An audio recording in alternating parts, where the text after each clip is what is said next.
amantii wangeelaaf jedhanii dhiiga isaanii akka dhibaayuutti dhangalaasanii luboonni amantii wangeelaaf jedhanii dhiiga isaanii akka dhibaayuutti dhangalaasanii gosaatti miti kan wangeelli nu biraan ga'ame wal'aansoo guddaadhaan gatiitu itti baafame.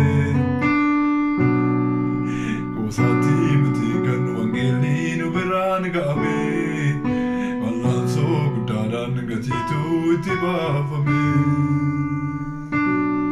Qorumsa akka biddaa boba'u keessa dhaabbatanii roogicha nooksinuu jedhanii garaa kutatanii gootonni wangeelaa jajjabummaan qabsaa'anii sagalee jireenyaa dhalootarraa biraan ga'anii arrasiin hojjetaa hundisaa irraan darbine dabareen goof keetii naa dubicha labsine.